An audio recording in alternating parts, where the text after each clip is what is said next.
Olá, seja muito bem-vinda ao Análise Direta. Eu sou Tabata Porte e esse é o programa de entrevistas do canal Hit Notícias. No programa de hoje, nós vamos saber como falar com crianças e adolescentes sobre desmatamento e a importância de cuidar do meio ambiente. Quer saber mais? Parece que é um tema difícil, né? Mas através dos livros, isso pode ser muito mais leve e divertido. Então não saia daí, o Análise Direta está começando.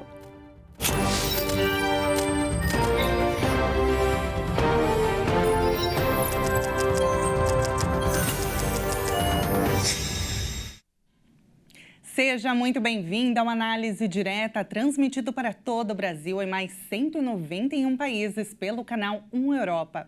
E olha, no programa de hoje, a nossa convidada é a jornalista, escritora e observadora de aves, Cristina Rapa. Cristina, seja muito bem-vinda. Oi, Tabata. Obrigada por me receberem. A gente agradece. É um prazer te receber aqui, você que já publicou vários livros, lindíssimos, por sinal. E o primeiro deles, eu quero até pegar aqui, que é o Topetinho Magnífico. É um livro muito lindo. Todos os livros dela são inspirados em aves, né? E você trata muito sobre o tema natureza, desmatamento, poluição, né? Atropelamento de animais. São assuntos muito sérios, mas que através dos seus livros é muito mais leve, né? São assuntos que sempre me comoveram, né? Eu sou jornalista, mas eu sempre fui muito ligada em meio ambiente, em natureza, eu já quis estudar biologia e tudo mais. Fui para o jornalismo, um jornalismo mais científico e depois, mais velha, comecei a escrever os livros infantis. E esses temas eu acho que são cada vez mais importantes, né? A gente está vendo aí queimadas, aquecimento e tudo mais. E as crianças são o futuro, né? Então, como também não alertá-las e educá-las para se preocuparem, cuidarem do meio ambiente.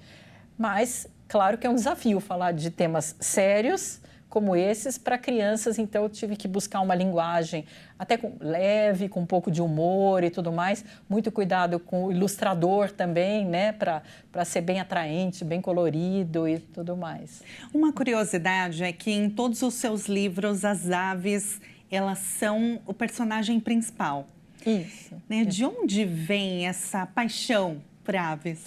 Não, eu comecei a observar aves, foi em 2013, mais ou menos. Sempre gostei de animais.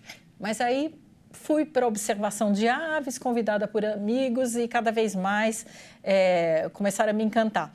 Aí, na hora de escrever os livros, eu resolvi eleger as aves, porque passarinho está em tudo quanto é lugar. A gente está aqui na Praça da República e olha quantos cheio de passarinho, tem, né, no Brasil inteiro, no mundo inteiro, e eles voam, são tão encantadores, e ainda mais com essa capacidade de voar, então por que não elegê-los como os heróis, né, os protagonistas dos livros, e eles levarem as mensagens e participarem aí das aventuras.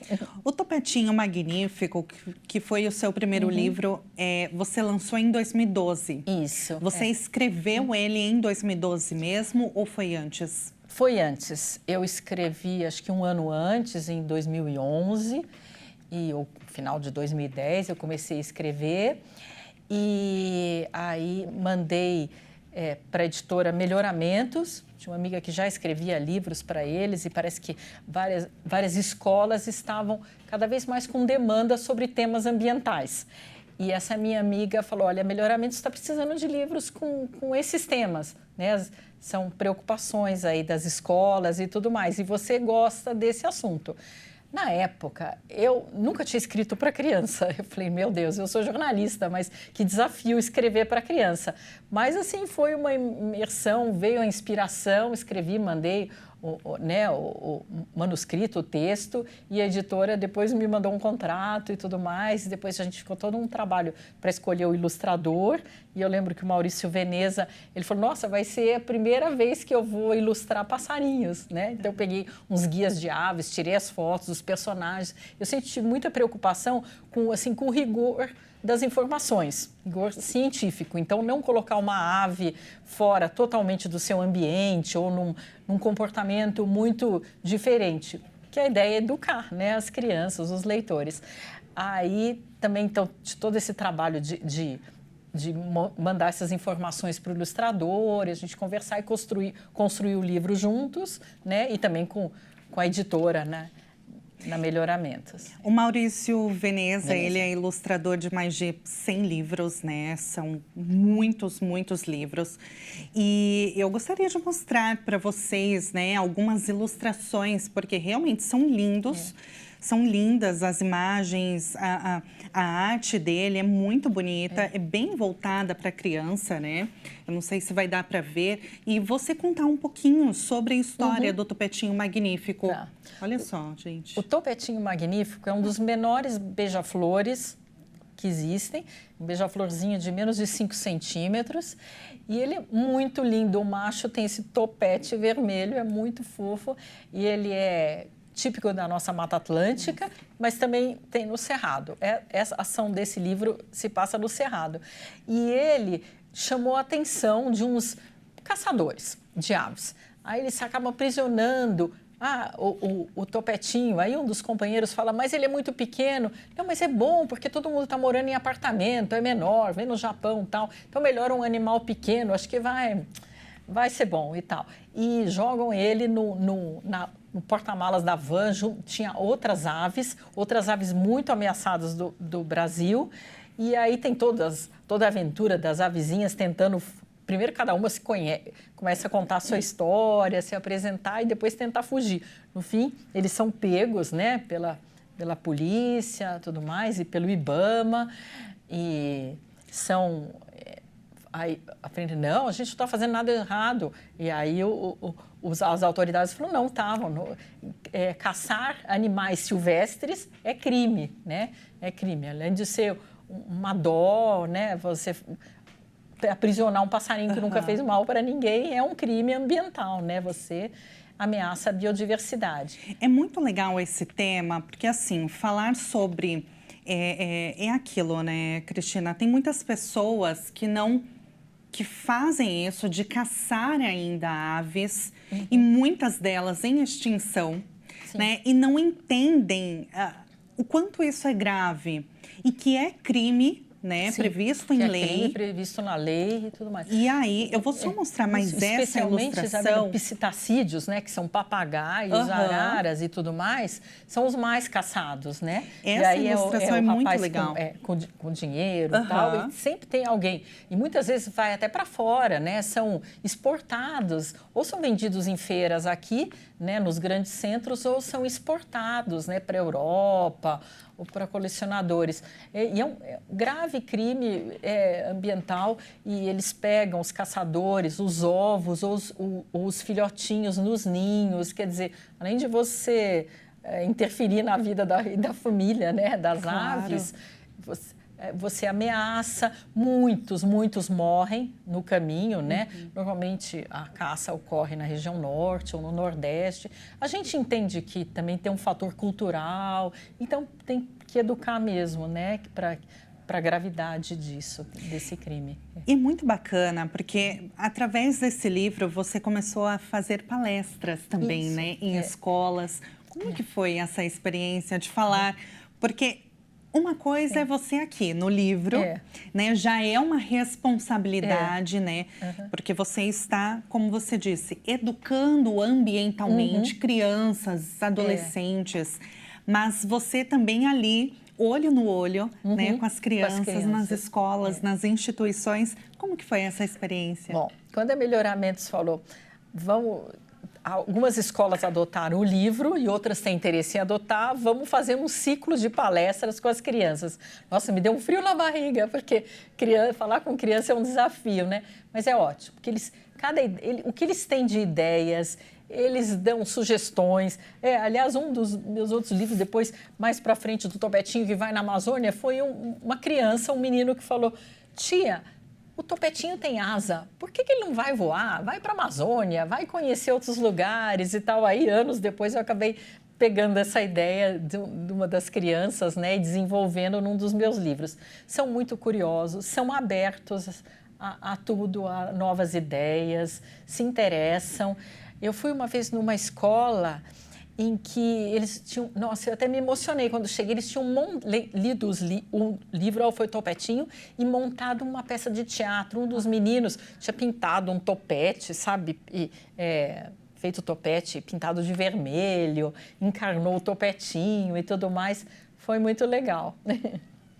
Que legal. O seu segundo livro é o Florestas, Porque Precisamos Delas. Isso, foi em 2014. Foi em 2014. Eu acabei não trazendo, é um livro paradidático também, melhoramentos, mas para adolescentes, para jovens entre 14 e 16 anos. E muitos fazem Enem, né, nessa época.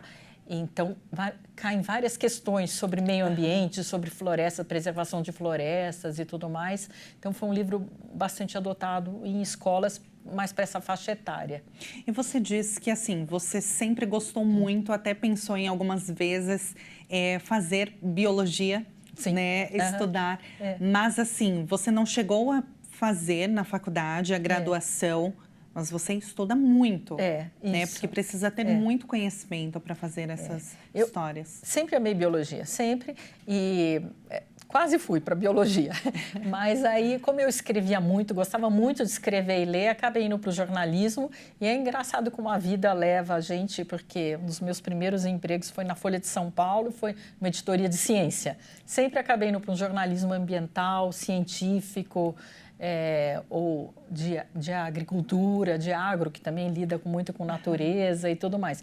E tem que estudar, sempre. Para cada livro eu estudo muito. Eu gosto de estudar, sempre gostei. E eu tenho muita preocupação com o rigor das informações, para não deseducar, mas para educar as crianças. É um respeito para com elas, né? Maravilha. A gente vai fazer um intervalo bem rapidinho e na volta a gente continua o nosso bate-papo com a Cristina Rapa, escritora, jornalista e observadora de aves. E claro, você vai ver alguns dos outros livros que ela trouxe aqui, cada um mais lindo que o outro e principalmente com história muito relevante. E aí você pode usar na educação com o seu filho, educação ambiental. Esse tema é relevante, a gente precisa debater. Não saia daí, o Análise Direta volta já já.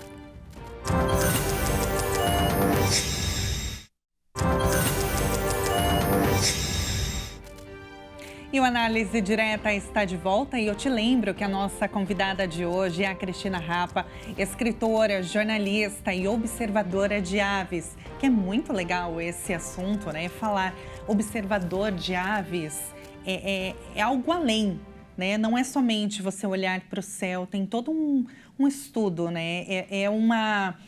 Você tem uma curiosidade a mais do que as pessoas de modo geral. Normalmente eu acabo me informando sobre as aves possíveis, né, de se encontrar, de se avistar naquela região, naquele bioma, naquela cidade e tudo mais. E, nossa, a gente tem que ficar muito atenta, não só com a vista, com os olhos, mas também com o ouvido para ouvir, porque muitas vezes a gente identifica pelo canto antes, né, as aves. E você disse, né, você já viajou por diversos lugares. Conta um pouquinho para a gente sobre essas viagens, porque elas são a sua inspiração, sua fonte de inspiração. São a minha inspiração. Então, eu decido ir para algum lugar, normalmente a Amazônia ou Nordeste, Caatinga, Pantanal, para o Sul, para o Pampa, né? Ou aqui, Mata Atlântica, né? Na região do litoral, ou mais para o interior, ou para o sul de São Paulo. E saio para observar. E cada viagem é um mundo assim de descobertas que aparecem. Às vezes a gente vai com uma ideia e depois tem várias surpresas pelo caminho. E aliás, foi mais de uma viagem que eu fiz para a nossa Caatinga que me inspirou a escrever O Soldadinho da Caatinga. Que aí até o roteiro do Soldadinho. Terceiro livro. O Soldadinho do Araripe é uma ave muitíssimo ameaçada, que só existe num oásis, num lugarzinho no meio da Caatinga, no sul do Ceará, perto de Juazeiro do Norte, na Chapada do Araripe. E essa avezinha, ela é muito exigente em fontes de água muito limpas. Ela adora tomar banho e nessas pocinhas d'água e também bebe água muito exigente mesmo. E isso é um problema que muitas vezes, né, as águas estão mais poluídas ou menos água, por isso que ele está bastante ameaçado.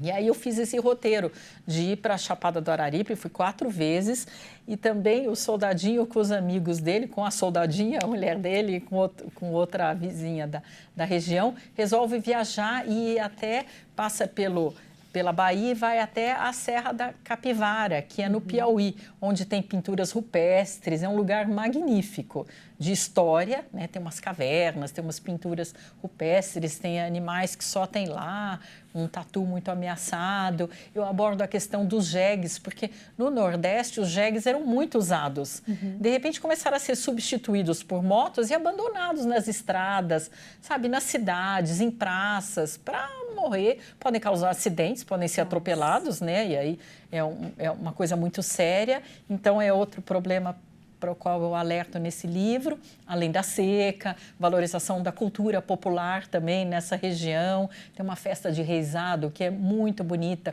Eles usam umas máscaras, sabe, umas caretas, muito legal. E eu presenciei essa festa, então eu abordo também nesse livro. Legal.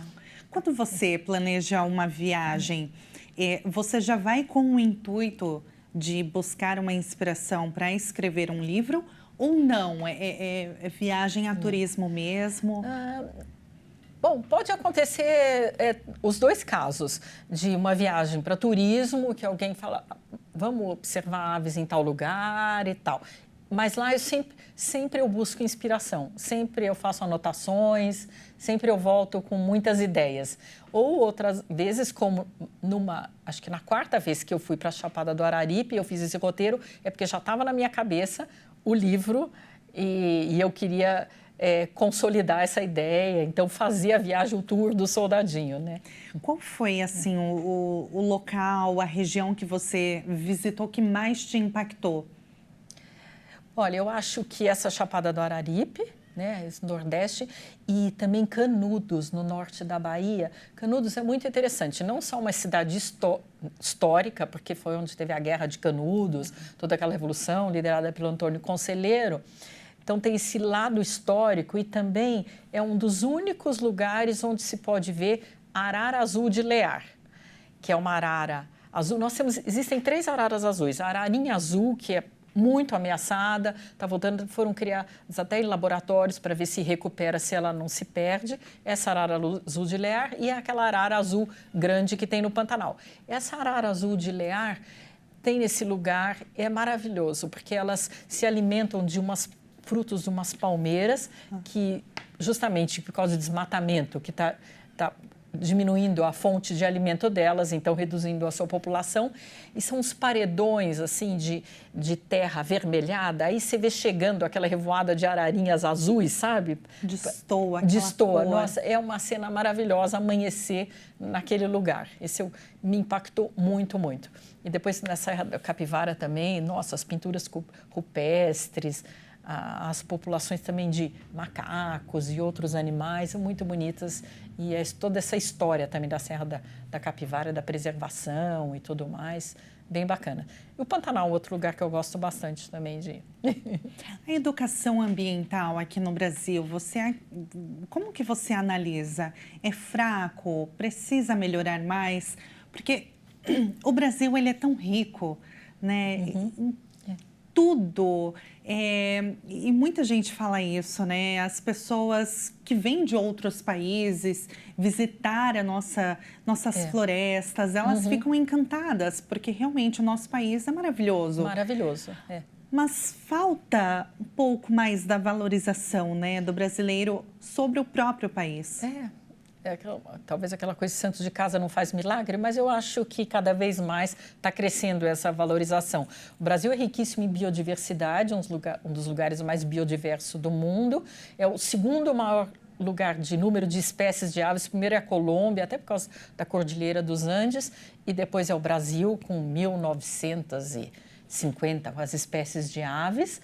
E, nossa, os europeus, os americanos, os canadenses valorizam muito vir para cá a nossa biodiversidade. E tanto que esse programa de observação de aves começou com os ingleses e tudo mais, nos Estados Unidos é bem forte. Aqui, de uns anos para cá, começou a ganhar cada vez mais força e cresceu muito, cresceu muito. A gente tem uns portais, Wikiaves, tal, que já tem muitos seguidores, né, onde se registram as aves observadas aqui. Agora, nas escolas, eu acho que tem crescido cada vez mais essa preocupação e tem se falado cada vez mais da importância da educação ambiental. E até para tudo. O Brasil também é o maior produtor de alimentos do mundo. Para você produzir alimentos, você tem que ter uma natureza preservada. Se você não tiver água, não tiver um clima estabilizado, não tiver um solo fértil, você tem menos produção de alimentos. Se não tiver abelhas que polinizam, você tem menos alimento. Então, tudo é integrado mesmo, né? Com certeza. E a população tem que se conscientizar disso. Pois é. Agora, vamos falar do seu próximo livro, O Thier da Mata Atlântica. Onde que ele está? Ah, está aqui, gente. Esse aqui. O Soldadinho da Caatinga, ele também é ilustrado pelo Maurício Veneza. O Thier também. Esse o Thier também é mais uma parceria. Bom, o Thier, eu usei como personagem esse Thier Sangue, que é um pássaro lindo, vermelho, que a gente vê muito aqui no litoral de São Paulo, do Rio. É típico de Mata Atlântica. Ele não está ameaçado, mas ele é muito emblemático, muito lindo, chama muita atenção. Então, eu falei, bom, esse vai ser o herói, né?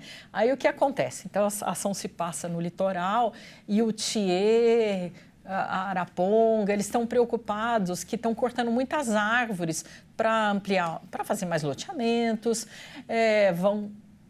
parece que duplicar a rodovia e tudo mais. Bem exatamente. Legal. Eles falaram, como que vai ficar? A gente não vai ter casa mais. Bom, o que a gente vai fazer? Até eles conversam com a araponga muito sábia. Não, então vamos dar um voto de confiança para os humanos. Eles gostam de vir para cá, então vamos tentar fazer uma campanha, convencê-los da importância de preservar. Tudo bem, constrói a casa deles, mas não precisa desmatar tanto. Aí veio a garça. Olha, eu queria fazer uma sugestão, porque o mangue, as praias estão ficando poluídas também. E a garça vem toda com aquele saco plástico e tal, né? Aquela imagem horrível de pegou o lixo. Então, olha só, vamos alertar as pessoas, não jogar o lixo, né? Não jogar plástico na praia, no mar e tudo mais. E aí todo mundo vive feliz. Os humanos podem vir aproveitar a praia, né? A praia limpa, e a gente também tem casa e tudo mais. Respeitar o habitat deles, exatamente, né? Porque, poxa, a gente pensa que... O homem pensa que nós somos os donos, né? E não somos. E não somos. Tem que ser empático, né? Tem que se colocar no lugar dos outros seres, né? Não é porque nós somos os seres aí dominantes que... tomamos as decisões que nós vamos acabar com os outros, né? E hoje estamos vendo, né, as consequências dessa ação humana, né? Digamos assim, a ganância, né? Pelo dinheiro, e o desmatamento está aí. A gente vê todas as consequências, enchentes no Rio Grande do Sul. Enchentes trágicas no Rio Grande do Sul. As queimadas que estão cada vez... Na Amazônia, no Pantanal. Na Amazônia tem rios secando, então você não tem... Como que você vai fazer o transporte? Todos aqueles ribeirinhos e mais os indígenas vivem do rio. Se o leito do rio está seco, não se transporta nada, eles não conseguem pescar, passam fome, quer dizer, tem todas essas questões seríssimas, né? E o mais bacana, Cristina, é que não só a gente pode abordar, ler os seus livros em casa, mas nas escolas. Eles, assim... Claro, né? A professora, o professor, isso gera muito debate, muito conteúdo, né? Para se debater dentro da sala de aula, em casa, com os pais, com os responsáveis. É muito legal, porque aqui pode trazer dúvidas das crianças, né? Dos jovens, e ali gera uma conversa muito bacana. E aí um assunto super sério fica uma coisa leve. E de quebra fortalece o vínculo. O vínculo familiar e o vínculo com os amigos, né? E nas escolas. E criança é sempre multiplicadora de ideias, né? Às vezes os pais estão envolvidos com trabalho, com sobrevivência, e nem se dão conta de uma série de coisas, e a criança aprende na escola e leva esse assunto para casa, né? Muito legal. Isso é legal. A gente vai fazer mais um intervalo, mas é bem rapidinho. E na volta a gente continua a nossa entrevista, o nosso bate-papo tão gostoso com a Cristina Rapa, jornalista, escritora e observadora de aves. Não saia daí, o Análise Direta volta daqui a pouquinho.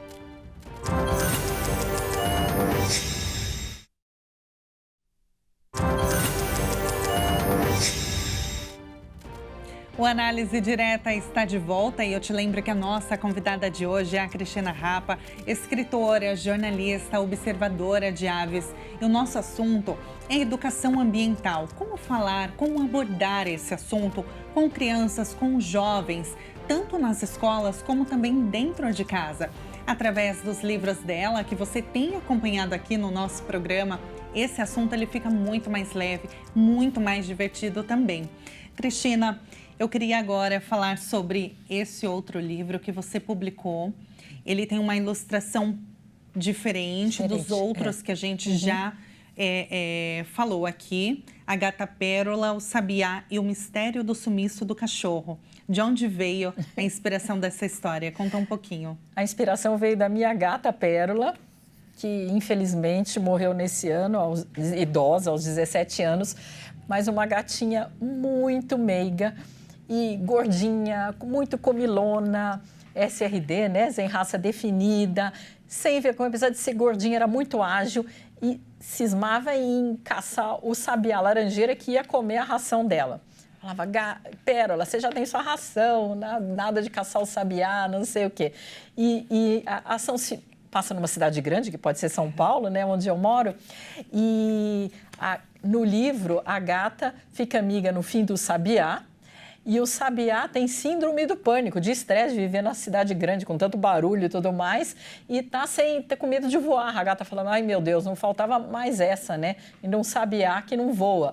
E aí eles se unem, até um papagaio, o louro da vizinha, que é uma senhora, e vão resolver um mistério da vizinhança, porque sumiu o cachorro do menino, do vizinho e tudo mais. Esse livro fala muito de tolerância, de diversidade, porque tem pessoas idosas, tem a gata que é gordinha, que é preta, sem raça. Fala-se muito de amizade também, né? E de aventuras. Esse sai um pouco da linha dos outros, né? Apesar de ter aves também, ter meio ambiente. E o ilustrador, ele cria uma coisa meio no ar, assim. E o Rafa Anton entendeu bem o propósito. As ilustrações da gatinha são muito bonitas, uma gracinha. Todos os seus livros, eles são apaixonantes, né? Desde a capa, contracapa, tudo. Eles são muito lindos, muito assim, realmente chamam a atenção, né? São lindos demais. Agora, o próximo livro que a gente pode falar, As Aventuras do Topetinho Magnífico na Amazônia, que aí o Topetinho Magnífico do primeiro livro, ele retorna. Aí eu acato a sugestão, né, de um dos meninos, de um dos alunos, e ele viaja, bate as asinhas, ele também entediado. Aí a onça pintada fala, você tem asa? Vai viajar, vai para a Amazônia. Então, sim, encontrar um dos meus parentes, digo olá e tudo mais, e ele vai para a Amazônia e lá ele presencia algum desmatamento, ele conhece o boto cor-de-rosa, então também tem lendas amazônicas e tudo mais. Aqui ele os tá desmatadores. E essa ave, esse psitacídeo amarelo, chama-se ararajuba, que é uma ave muito ameaçada na Amazônia, tem um grito estridente, é muito linda, então ela aí assusta os grileiros, né, os desmatadores e tudo mais. É um assunto muito atual, né? Muito atual. Quantas vezes a gente noticia, até mesmo no jornalismo da Rede TV, diariamente sobre esse assunto, né? Os dados de desmatamento, uma hora sobe, uma hora desce, mas sempre, nunca sai daquela notícia alarmante, né? Da notícia. E o quanto isso prejudica, pois né? Traz todo um desequilíbrio ambiental. É muito sério. É muito sério mesmo. E agora, além do que, você tem a questão do crime organizado indo para esse norte do Brasil e tudo mais, contribuindo para desmatamento, para uma pesca ilegal e tudo mais, né? Então, não é só o desmatador que vai lá para ter uma terra, para pôr um pouco de boi e depois tentar plantar alguma coisa, ou para especular, né? Grileiro, para vender a terra. Agora, você ainda tem essa questão do crime organizado que é muito séria, né? Com certeza. E precisa ser combatido, né? Ser combatido, exatamente. E aí que está a importância porque a educação, tudo isso que a gente está tratando aqui, educação ambiental, ela precisa ser tratada desde pequenininho mesmo.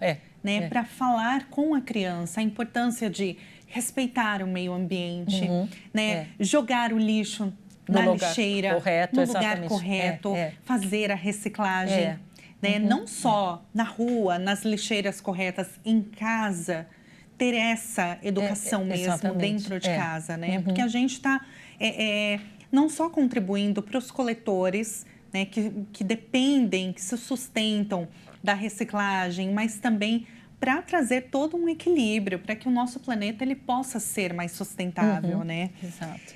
O outro livro que você tem, e aí é um assunto também seríssimo, relevante, né? As araras azuis do Pantanal. Elas não estão mais em extinção, estiveram. Estiveram muito ameaçadas, aí especialmente por causa de desmatamento, porque elas gostam de comer uns frutos de algumas palmeiras, o acuri, e gostam de fazer ninho no manduvi. São árvores do Pantanal que têm o tronco, a madeira um pouco mais mole, então elas furam e fazem seus ninhos. Com o desmatamento, elas começaram a não ter mais lugar, não só para comer, como para fazer ninho. Aí tem toda uma iniciativa de uma entidade chamada Instituto Arara Azul, que começou a colocar caixas-ninho para essas araras procriarem. Então, voltou a aumentar a população delas e tal. Esse livro eu escrevi... Bom, começa a primeira cena é justamente o casal de araras azuis comemorando que eclodiu um dos ovos, depois o segundo ovo, então, o que é raro, porque elas também demoram para botar ovo, aí nascem no máximo 2, às vezes 3, é muito pouco. Então, também é um evento a ser comemorado, né? E depois eles começam a ver a fumaça vindo e é todo um incêndio. O que me inspirou foram aquelas queimadas em 2020, que eu fiquei muito impressionada. Você estava na sua cidade? Eu estava aqui em São Paulo. Naquele ano eu não fui, já fui 5 vezes para o Pantanal. Naquele ano eu não fui, fui depois, no ano passado, fui no ano retrasado. Mas, nossa, foi impressionante ver aquelas cenas da onça pintada com a pata que precisou ser reconstruída, o ousado. E no ano passado, quando eu viajei para o Pantanal, eu vi essa onça, que eles colocaram um colar de identificação e eu consegui ver no Pantanal Sul, em Porto Jofre, essa mesma onça da história que eu até coloquei como personagem, que tinha se queimado. Também a história da antinha, o filhote de anta, que ficou órfão, porque os animais foram muito, muito, muito prejudicados. Morreram muitos. E o pior que a gente está vendo agora em 2024, tudo de novo. Isso me entristece muito. Inclusive, uma das fazendas, a fazenda pioneira, onde onde foram colocadas as primeiras caixas-ninhos, queimou muito em 2020 e agora, de novo, queimou quase inteira. Várias fazendas que são ligadas também, que se dedicam também à preservação, não só também a ecoturismo e a preservação de espécies no Pantanal queimaram muito. Safari, várias. É muito triste, muito triste, né? Muito triste. Quando você vê essas notícias, né, que a gente infelizmente tem que falar, né, essas queimadas, tudo isso que está acontecendo, qual que é a sensação? É um pouco de sensação de impotência, para falar a verdade, porque a gente se empenha, luta, né, para que as coisas melhorem, mas toda hora a gente está presenciando esses episódios, né? Porque também o clima está mudando, está muito seco, muito quente, como nunca, né? Cada ano a gente... Não, esse ano é o recorde, nunca teve que tão quente. Aí no ano seguinte, já foi o ano passado, agora é esse e tal. E ainda tem muitos incêndios criminosos. Então, e também gente desavisada que vai queimar lixo no calor, com vento, isso para causar um incêndio, queimar toda a mata, a plantação e tudo mais, não precisa de nada, né, para acontecer um acidente desse. Enfim, é tristeza mesmo, mas eu tenho esperança que um dia, né, a gente vai melhorar. Daí a importância, né? O objetivo dos seus livros, né? O objetivo é esse, educar e trazer uma mensagem de esperança. Esse das araras tem muito, assim, do pai conversando com o filho, vamos plantar, vamos reflorestar, que aí melhora, não fica tão quente, né? Isso é muito preservar. legal. O finalzinho desse livro, né, da Arara, você traz as características, né, dos personagens. De cada, eu faço uma cada ficha técnica, né, é muito legal. dos animais. E o Carl Mocross, que foi o biólogo, que também é ilustrador, que ilustrou esse livro, então ele teve muita preocupação com o rigor, né, científico, desculpa, assim, gente. com retratar muito bem os animais. Então aí você tem o tuiuiu, né, o jaburu, que é esse do meio, que é uma ave símbolo, né, do Pantanal. Você tem o gavião belo, lindíssimo, a arara azul, aí o filhote de anta.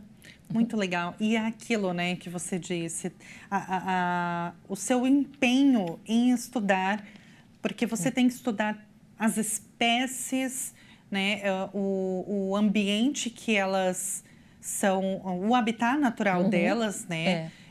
Estudar todo o ecossistema, né? Para você poder entender a importância de se preservar cada espécie aqui, né? Exatamente. É um trabalho muito intenso. É um trabalho intenso, antes de muito estudo. Aliás, nas palestras, nas escolas, o que eu falo para as crianças, que as coisas também, sem esforço, sem estudo, né? Só alguém que tem muita sorte para ir bem na vida, né? Tudo...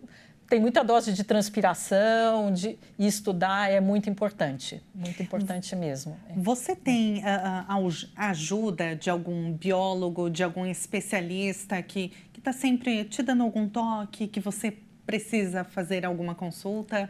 Normalmente eu não só leio, né, livros e analiso os guias, como eu converso com os ornitólogos, com os biólogos, e se eu tenho ideia, então...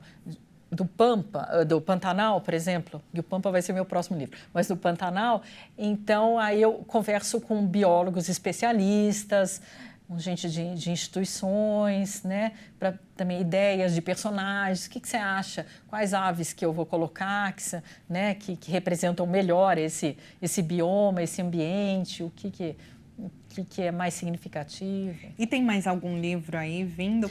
Então, eu estou já começando a alinhar, estou 2 em mente, que é o do Cerrado, né, e o do Pampa. São 2 biomas que ainda faltam, além de aves marinhas. Vamos ver qual vai ser o próximo. Porque você já visitou? Já visitei esses ambientes, E no Pampa eu já tive 2 vezes, a última vez faz 2 anos.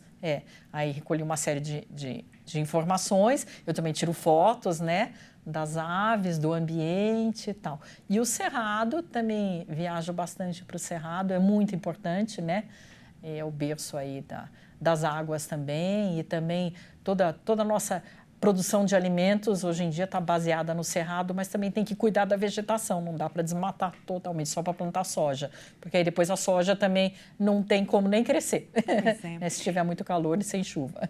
E quem quiser, então, adquirir um dos seus livros, todos eles, enfim, como que pode fazer? Então, eles estão disponíveis na Amazon aqui do Brasil, a Amazon.com.br, e a Amazon no mundo inteiro, em todos os países europeus, Estados Unidos, Japão, Austrália, Canadá. Às vezes eu vejo tem brasileiros que moram fora e querem que as crianças mantenham essa ligação com o idioma, né, com o português e com as coisas daqui, e aí vão atrás de livros, né, livros, né, que falem do Brasil, então acabo vendendo para brasileiros fora ou para estrangeiros que se interessam e usam um tradutor, e também vendo em lojas e sites como a Loja dos Passarinhos, que é um portal de tudo relacionado a aves, inclusive livros e livros infantis também. Maravilhoso. Você tem Instagram também? Tenho Instagram, Crirapa. @Crirapa com 2 P's. Com 2 P's, e o da editora, @Florada Editorial. Maravilha. Cristina, foi um prazer te receber aqui, conhecer mais o seu trabalho, que realmente é lindo. E claro, né, a gente espera que, quem sabe, as pessoas tenham mais consciência e seus livros vão ajudar muito. Obrigada. Foi um prazer. Prazer falar com você e com todos os telespectadores. E se você quiser rever este programa, acesse o nosso canal no YouTube. Eu te lembro, Jornalismo Hit TV. O Análise Direta fica por aqui. Muito obrigada pela sua companhia e até a próxima.